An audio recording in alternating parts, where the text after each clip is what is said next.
Hi guys, Tuva here. Lovely to see you back again.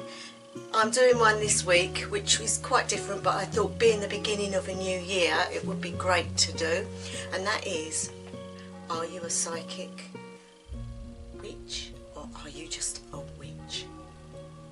So lovely atmospherics in the background. I do love a bell or two, the Northern Lights, and as everyone knows I am actually a Norse witch, but there are basics to every craft and people tend to forget.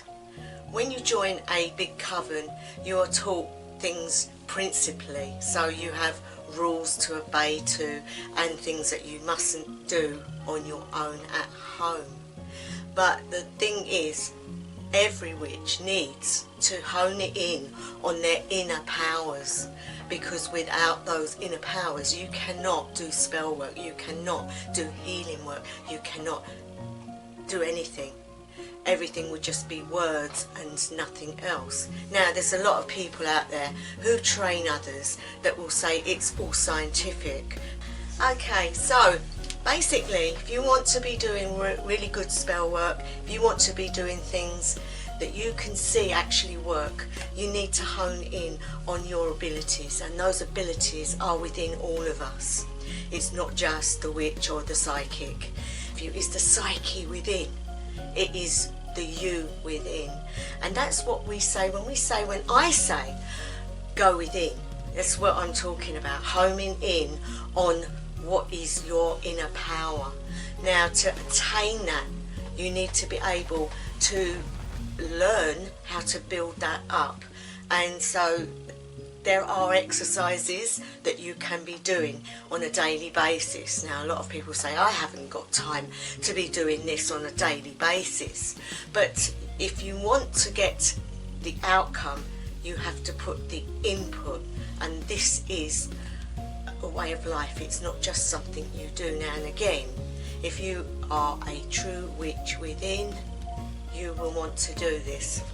So what I thought I'd do is go through the different things that we can hone in on and learn and make stronger, because the stronger you are, the more your spell work will work, the more you are attuned to everything that's around you.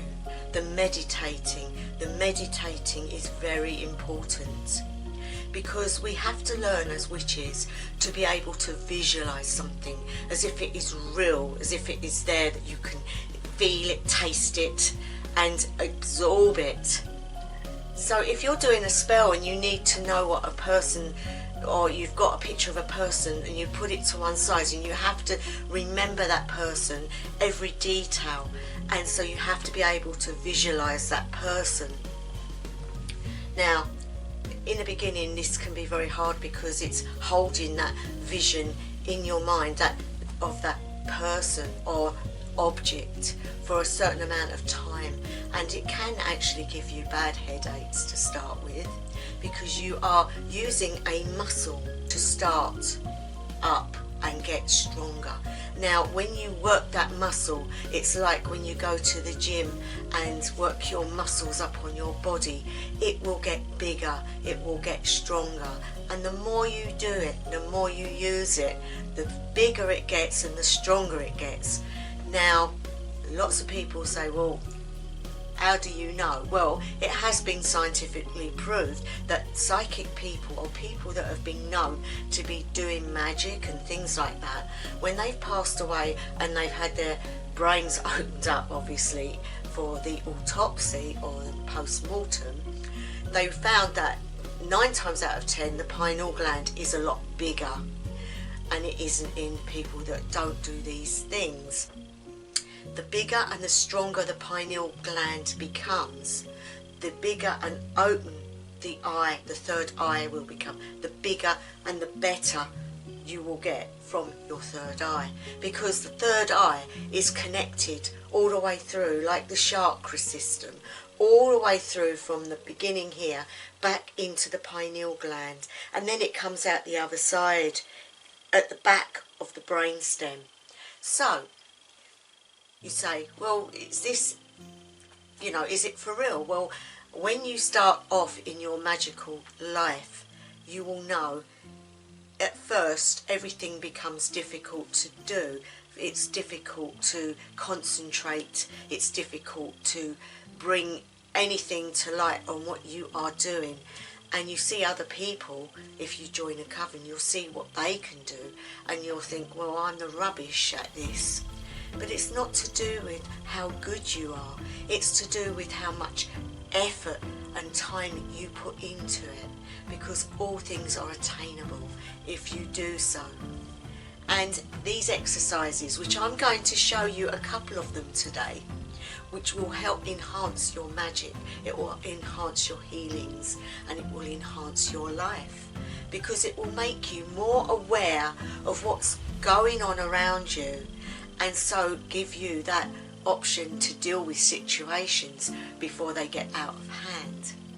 So the first one, when I was learning, that we were taught was how to feel energy. Now, I've probably done this in other ones, but if you get your hands and you rub them together like this, just rub them. A lot of people say, well, that's just static electricity. That's energy, guys. At the end of the day, that's what we are filled with, what's around our bodies. So you put your hands together like this, and you start to move them slowly like this, and you will start to feel a warmth, and then in a few seconds you will start to feel a bit of a resistance, like something is pushing your hands apart. And keep doing this, and you will feel it getting stronger and stronger, and it's pushing your hands further and further away. This is your auric field around your body. You are feeling that energy that is your life. It's you, and it's your energy. And it feels, how does it feel? To me, mine feels like warm and soft and tingly and very nice, and I get the colour from it. This is what I mean by the psychic ability, guys. When you're doing this stuff, now people that are new to it wouldn't be able to talk while doing this, but because I've had years of training, I can in fact do this and still feel my energy. So this is what you can attain too. And when you want to stop it, you just push with the hand in and wipe it away, and then blow. Yeah? That is something you can do on a daily basis, just recognizing your energy. When you get to the point where you can do that really easily, start on something else. Try somebody else, or try a crystal, or try a plant. They're very good for doing this. Anything that's alive. In fact, you can still get energy off of wood and things like that. So you can go to a tree in a park and just feel the energy there. It will feel different. You will get different feelings from it. So as you touch it, you'll feel the energy. It might feel warm, it might feel cold, it might feel lumpy, it might feel smooth. Just accept whatever it is you're given as an experience of that energy. Then you get a book and you write down what it is you're learning, how often you're doing it, and what you are feeling from it, how you're progressing. Put the date, the time, and even you can even put the moon phases on it, because that will teach you how your body and you react to those phases. You may find that you can do your psychic exercises better at certain times of the month, which will give you an idea of how and when to do your magic, your spell work, your healing spells, things like that. So it's a good idea to jot everything down, and most witches do jot down their spells and their incenses and their cookery, their plants, things like that. In fact, they just jot down everything in their grimoire, and that's what we call that, a grimoire. So if you can get yourself a nice book and you can write these things down, you will start to see your progression over the months. Now getting on to the second exercise, and this one is about going into a relaxed sensation of type of meditation, but seeing something and visualizing it to its fullest capacity, and even smelling it, even touching it with our mind. You say, that's impossible. No, it's very possible. We only use a quarter or a third of our brain power. Guys, we have the rest of that to use, and nobody knows what we are capable of doing with that. So never put a limitation on what you can actually learn to do. So if you'd like to close your eyes and take a deep breath in through your nose and hold for a few seconds, and then out through your mouth. And again, as you do this, feel your muscles are starting to relax, your shoulders are starting to slump down, your legs are feeling heavy, and your stomach and everywhere is starting to drop down. You feel like you're shrinking into the chair, and you feel happy, and you feel like you don't want to be anywhere other than this. Now, when you feel like this, guys, you're in the right type of mode to be thinking of something that you'd like to visualize. Now today I'm going to give you an orange. I want you to visualize an orange sitting on your table. It's sitting on a cloth, a pure white cloth, and it is a beautifully ripe, so it is gorgeous colour orange. And if you look closer and closer at it, you will see the little lumps and bumps in it, little pigments within the skin. And as you get nearer it, you can smell the aroma of the orange. And then you start to feel you'd love to taste it, you'd love to eat it, but the first step is to actually visualize this orange. Now, for those of you who are used to doing this, you'll say, oh, this is simple. And yes, it is after doing it for a long while. But for those just starting, you may find it very difficult to hold that in your mind's eye for even a few seconds. And that's okay, guys. You need time to progress onward and onward until you can hold that in your mind's eye for up to 5 minutes, which sounds a long time. But it isn't once you know how to do it. So we visualize the orange up to 5 minutes. When you get to that 5 minutes, you then go on to the next step, and that would be to touch it with your mind. So you visualize taking your hands and touching it and feeling what it looks like and feels like. Then again, when you've got to that stage, you then smell the aroma and peel the skin from it, and finally you eat it and you taste it and you feel it go into your tummy, and you know you haven't just visualized this orange, you have brought it into manifestation. And that is a psychic ability, guys. That isn't just witchcraft, that is your inner power. And that is the second exercise. Now, there are other exercises you can do.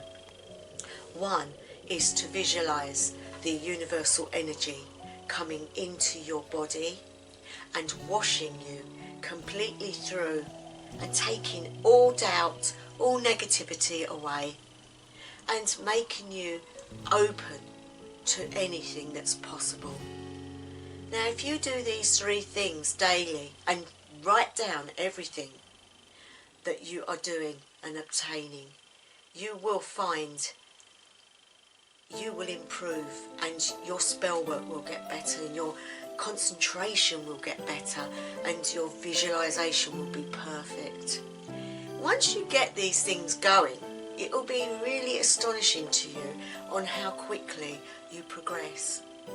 So they're the exercises that you can do, and I would love it if you would like to write down how you get on with them and put it down in the comments. I know there's a lot of people out there that say, oh, I've seen all this written before and it's all rubbish. No. If you want to be the best witch that you can be, the best wise person that you want to be, and it doesn't matter what tradition you're in, it doesn't matter whether you're a shaman, whether you're traditional, whether you're just into the occult, a Satanist, any of those umbrellas, because the most perfect part of being a person in the magical field is your inner power, the thing that sets you apart, and it gives you the ability to change all that's around you in some way, be it to benefit people, animals, plants, or be it to help yourself. That is what your craft is about. It's not about saying some words and thinking it might happen. No, it's about promoting your inner power and using your psychic enhancement to bring that through. And once you've achieved that, you will feel so much better in your practice, because you know what you can do will be, and so it will. You are the one that's in charge of your own training, your own progression, and that's why I'm putting this up today, because I'm thinking January, beginning of the year, when people make New Year's resolutions, how much better is it to start your practice, your pathway, with a new insight into your walk and enhancing your inner power to double what it was before, or tripling it. There is no limitation, and that is the wonderful thing about it.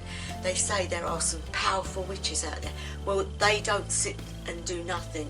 They, even though they have that power, will be working on it on a daily basis. And that is what, as witches, we need to be doing. Because we're needed on the earth, guys. People don't like us, or they might think we're weird, but really, we help humankind. We help the planet. We are the light people, the goddess's children, children of the earth, and as such, we need to be on our perfect regimes and our perfect magic. And I wanted to give you something that you could actually get something out of, and those exercises really will help you. And also the moon phases. You know, the moon phases, they really have a big effect on witches and psychics and all sorts of people that are involved in the occult, because the phases of the moon deal with the waters on our earth, and they have a magnetic pull, and we have blood in us, and we are full of water, and so the moon has an effect on us too. So it's not all mumbo jumbo, it is scientific. So we can see if the moon has an effect on us and its energy, how much more can we affect ourselves in our thoughts, in our words, and in our deeds. So I leave that with you. I hope if you do get something, guys, that you're enjoying it, please put a note underneath. Let me know how you've got on. If you've any questions, I'll always get back to you. And yeah, guys, I'm thinking about doing a live stream. Anyone that's got questions, that would like to know anything about this channel, me, the pathway I'm on, or the old pathway, I would love to know what you'd like to know. And then if I'm doing the live stream, I will do a question and answer to start with, just to get to know you all and to answer any queries that you've got. Anyway, guys, I'm going to leave it there. I hope you're all well and everything is great in this new year, 2022. Thank you to my new subscribers. Really appreciate it. Thank you to those that have come back and are re-watching. I really appreciate that. And to those that always comment and support me and are always there, from the bottom of my heart, I give you my thanks. And so I will leave it there. Wherever you are, whatever time of day, night or evening it may be. I wish you the best ever. House of Malay.